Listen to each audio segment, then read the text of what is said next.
morning, Sister Mary Ann Ferguson. Good morning, Jody Grace. Well, with the name Ferguson, does your mail get confused here on campus with Rosemary Ferguson's? It used to, but now we've gotten it straightened out because Rosemary is Ferguson, and I chose to be Fergie.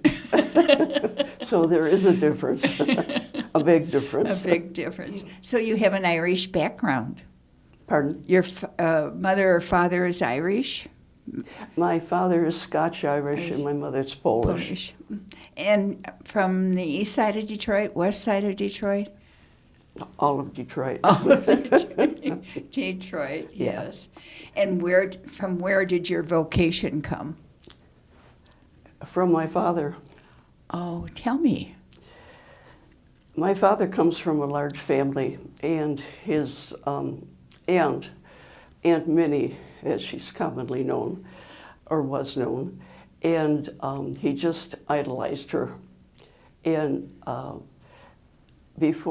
he was courting my mother, he was praying that God would lead him to the correct woman. And my mother's name is Lydia, and he really loved her. And he also had another wish that if and when he got married, he would have a large family, and God would take one of his children to the religious life. Oh my. So you were marked from day one. I was marked. So he wasn't surprised? Yes, he was, and no, he wasn't. That was his prayerful wish. Mm-hmm. And did you ever see him pray? I mean, other than going to, did he pray in a personal manner, or did he? Are you talking about he was prayerful? What do you mean by that? He was a holy man. He was very prayerful, and oftentimes we would see him when we were supposed to be in bed at night, kneeling by his bed and praying, and we knew you did not make noise because he was communicating with his Lord. And so we always respected that. And that was something that Dad just had, that nobody interrupted him, not even my mother. Oh, how beautiful. Yeah. So he was all right then about you entering the convent. Well, in the summer of my senior year, Dad and I used to go for walks and talks, and we were very close. And we got to talking. He said, "Now you're graduating, what are you going to do?" And I said, "Well, Dad, there's something I have to tell you." And he said, "What?" And his eyes got real big. And I said, "I'm planning to be a nun." And he said, actually, I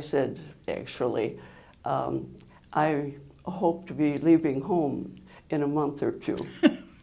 He said, "What?" I said, "Yeah, Dad." I said, it's been 12 years with the sisters. And I said, there's something very special about that. And I don't know how to put it into words to tell you. And he said, you have a great aunt, Aunt Minnie, and she's a Notre Dame sister. And she was always a treasure to us, and we always looked up to her. And he said, but this comes as a surprise. And so we talked a bit about that, and he said, I wanted a big family, and there are 7 of you. And I prayed for all these years that God would take one of my children, either a son or a daughter. And I said, well, thank you, Dad. I appreciate that, and I appreciate your support. So we just went on, and just the glint or smile in his eyes was enough for me. And he said, when's all this going to happen? And I said, well, within the next 2 months. And did that really happen? Pardon? And you entered in two months later? I entered in the summer of 1958. And this was the Felician order, correct? That's correct. And what name did you have a choice of names? No, we didn't. And we didn't take a name right away. None of us chose a name. And But what was bestowed upon you? What name? they chose LaVerne. I had a great devotion to St. Francis and still have it. And so when the time came for giving the names, I was Sister Mary LaVerne. And That was distinctive. Yeah, that was distinctive. Yes. Yes. Yes. Yes. So did you spend your years in the Felician order as a teacher and a principal? I was many things.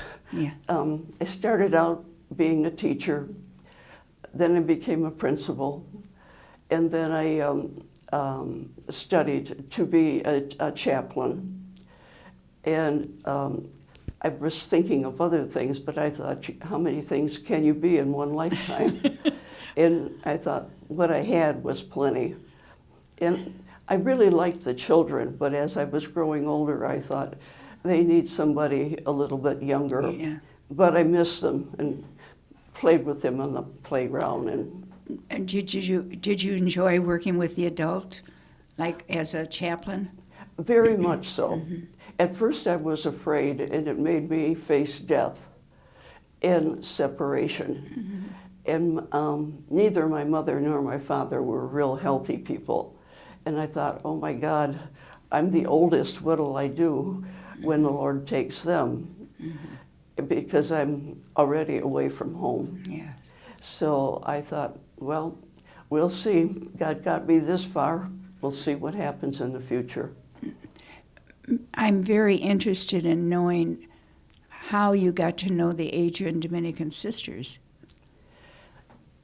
In high school and later on in college, there were different groups, sisters groups, and we were all together, mixed together, and just by talking, we shared a lot of experiences and what we do, what we don't do, how we're alike and how we're different. And there. But you were a nun at this time. Yes. Yes. And was it after Vatican II? I'm not real sure. Were the sisters in the habit? Oh, we were all in the habit. Yeah. But were they Adrian Dominicans? Yes. Yes. Yes. And Who stands out as one of the sisters Adrian sisters that made an impact on you? Ruth Ann Kelly, Julie Walney. There were a series of them because when we got together, we usually started out talking rather seriously what's going on and what our congregations are doing. And there were similarities and there were differences, but there were more likenesses than not. Were your parents all right with you transferring to another community, religious community?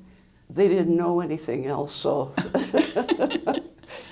my choice was my choice. Oh, how beautiful, beautiful. And how did that transfer happen? Who was the prioress of the Adrians at that time? Mary Ferguson. And did you have to meet with her on a regular basis? No, I didn't. I made an appointment with her. I came into Adrian. And we sat and we talked and had a very nice talk, a very detailed talk. And we seemed to click. And I just really thought, this is a woman I can look up to. And this is a woman, if I need help, I could get help from, and she knows her business. Yes. And we had some laughs and some jokes, and she asked me about when I thought I would like to transfer. I said, whenever it's convenient for Adrian's, I would like to come, but I'd like to start at the beginning of whether it's college or whatever I would be doing. And so then she said, well, let's take a walk, and she showed me around a bit. And that was very inspiring. There were very many similarities and very many differences as to how the Mother House was decorated, the statues, the chapel, even the pews. And she said, "Is this foreign to you?" And I said, "No, not at all." And along the way, I met a couple other sisters that I had previously been introduced to, and that was fun because they said, "What are you doing here?" I said, "Well, if you make room, I'm coming." And they opened their arms, I'm sure. Yes, Oh, yeah. yes. And they've been happy years for you, haven't they? Yes, there was a Yes. correlation. Yeah. I felt a part of rather than alone, like I would have to make a lot of adjustments. That's beautiful. That's beautiful. Well, I'm privileged to live on the same floor as you in Maria, and I know you've had the happiness of a birth in your family. Pardon? A new child was born. Oh, yes.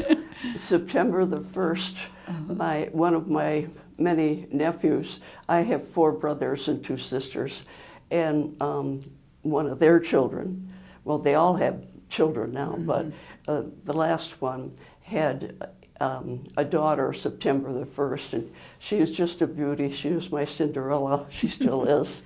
And he's so proud, and so is she. So when I get a chance, I go over to their house, and they tease me because I love babies, and I love little kids. And she's just the apple of everybody's eye because we didn't know if they were going to have children or not. And that was their surprise and their secret for all of us. So the family goes on. And her name was different, which we all had to get used to. Her middle name is Angel. Oh. And that was after what would have been her great-great-great-grandmother. Oh, my. And of course her mother was very proud of that. She's too little to know. But she's got big brown eyes like the rest of us, and her mother. Well, it's wonderful that you're close by, because do they live in the Lansing area, I presume? They live in Lansing, and her parents live in way on the east side. I bet the teacher in you gets right on the floor and plays with all those young children. Right, right. I want to go over there and have her for a couple days and let her be mine. Well, that's your role now, to spoil her. That's right. Right. I yeah. did hold her, and my nephew said to me, "Mary Ann, you can hold her, but not forever, you know." So I had her in my arms for about 2 years. I mean, 2 hours. Yes, yes. And she's a cuddly little thing. And she gets situated in your arms, and she just stays there. Of course, she was sleeping, but she's just such a beautiful creation of God and the parents. It's almost like watching a contemplative child, right? Yes. Yes, Yes. yes. Well, Mary Ann, I'm so happy to have known you. You've been on campus now a few years. I know you lived in Weber at one point. Are you happy where you are now? You know, coming to the Mother House here is really, to me, it's not a Weber or Maria. It's all one, and you meet the sisters all over. And when, even at a moment like this, I have to think it's this side, that side, the middle. It's all one, and the sisters are one. Right. That's beautiful. And I know you take the royal walk for every meal from Maria 4th floor to Madden Madden dining room. Yes. Yes. Right. And you see so many people along the way. Right. Yes. It's probably a highlight of your day, isn't it? Oh, it is. And a lot of the senior sisters through the years that I've met are in the other dining room. Yeah. And they said, "When are you going to come and eat with us?" Yes. And I said, "Oh, I'll get here. Just give me time." Well, that's wonderful. And you're a happy soul, and you give such joy to the people around you and share stories so beautifully with those you meet. So thank you for your interview today, Mary Ann. You're more than welcome. It's a privilege. Yeah. And it's so Our good privilege. to be with you. Our privilege. God bless you.